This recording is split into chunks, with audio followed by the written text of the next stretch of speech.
ज़िंदगी भर इंसान की एक पहचान होती है जो कि उसको उसके काम, उसकी मेहनत और हालात से निपटने की सलाहियत से मिलती है।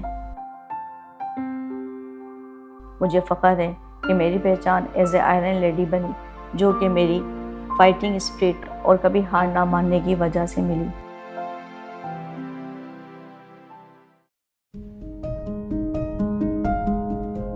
बेसिकली मिर्पुर ख़ास से बिलोंग करती हूँ। मिर्पुर ख़ास जैसे कि एक छोटा सा शहर था, वहाँ पर कम फैसिलिटीज़ होती थी, मगर जितनी भी फैसिलिटीज़ थी उनको मैं अवेल करती थी और उसमें भी आगे बढ़ चढ़ कर हिस्सा लेती थी।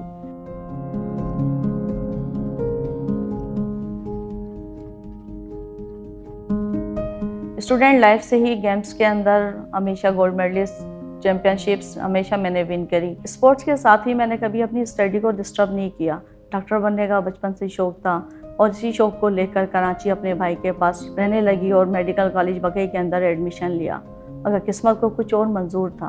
अचानक मेरे भाई की डेथ हो गई, जिसकी वजह से मैं अपनी मेडिकल की स्टडी को कंटिन्यू नहीं कर सकी और वापस मिर्पुर ख़ास आ गई। मिर्पुर ख़ास वापस आके गर्ल्स कॉलेज में एडमिशन लिया और ग्रेजुएशन कंप्लीट किया। ग्रेजुएशन कंप्लीट करने के बाद वेटिंग फॉर रिजल्ट थी। एक दिन न्यूज़पेपर के अंदर EFU की एडवर्टाइजमेंट एज एडमिनिस्ट्रेटर की वैकेंसी की जॉब देखकर वहाँ पर अप्लाई कर दिया। एक कामयाब इंटरव्यू देकर सिलेक्शन हो गया और वहाँ EFU के अंदर 2002 में एज एडमिनिस्ट्रेटर जॉब स्टार्ट कर दी। वहाँ की सेल्स टीम के साथ ज़्यादा मेरा उठना बैठना रहा था, जिनको मैं देखती थी कि काफ़ी सारी फैसिलिटीज़ वगैरह, इंसेंटिव, मार्केट टूवर्स वगैरह को एंजॉय कर रहे होते थे। मैं अपने साथ रहने वाले साथियों को काफ़ी एडवाइस भी दिया करती थी और वो लोग आगे बढ़ लेते। एक दिन मैंने सोचा कि क्यों ना मैं खुद भी ये ट्राई करूं, मगर सेल्स की जॉब करते हुए डर लगता था। फिर मैंने खुद ही एक दिन हिम्मत की कि कुछ करना चाहिए, कामयाब होना चाहिए। जिस तरीके से मेरे साथी आगे बढ़ सकते हैं तो मैं भी बढ़ सकती हूँ, और मैंने सेल्स टीम ज्वाइन करने का फ़ैसला कर लिया। जब मेरी फैमिली को पता चला तो उन्होंने एतराज़ किया कि एक लड़की होके किस तरीके से फील्ड करोगी और सेल्स की जॉब। मगर मेरी EFU की सेल्स सीनियर्स मैनेजमेंट ने मुझे बहुत सपोर्ट किया। मेरी फैमिली और मेरा कॉन्फिडेंस बिल्डअप करने में हर तरह की हेल्प की। शुरू के दिनों के अंदर काफ़ी मुश्किलात पेश आती थी, क्योंकि ये टारगेट अचीव करने वाली जॉब थी। मगर मैंने इस टारगेट को एक चैलेंज के तौर पर अचीव करने का फ़ैसला किया।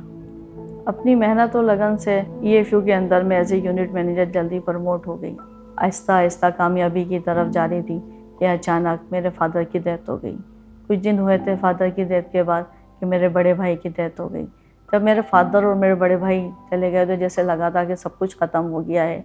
EFU के अंदर बहुत सारी चीज़ें सीखी थी और बहुत सारी चीज़ों को हैंडल करना सीख चुकी थी।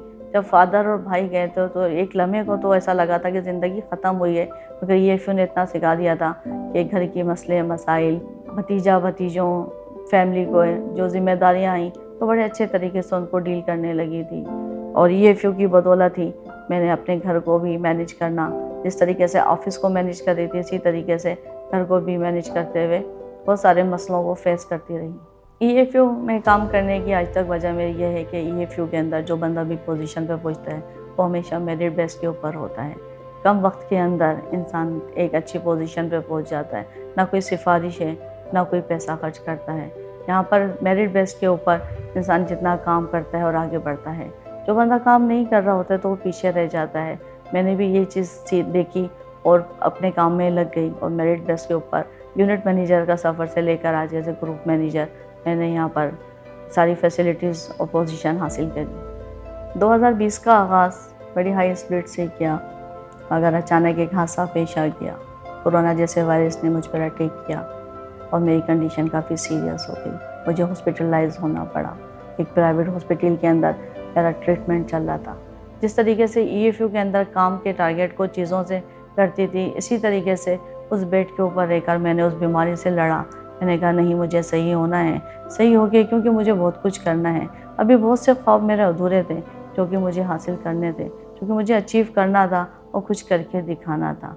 EFU की वजह से, मतलब उसकी मेहरबानी है तो उसने काफ़ी फैसिलिटीज़ किया सारी चीज़ों को, हर चीज़ को करके। और अल्लाह की तरफ से और सबकी दुआओं से मुझे सेहतियाबी मिली और आज दोबारा मैंने काम करना शुरू कर दिया। मेरा मिशन है कि मैं बहुत सारे लोगों को कामयाब करूं, और मैं चाहती हूँ कि मेरे साथ बहुत सारे लोग मुझे ज्वाइन करें as a self consultant in EFU life.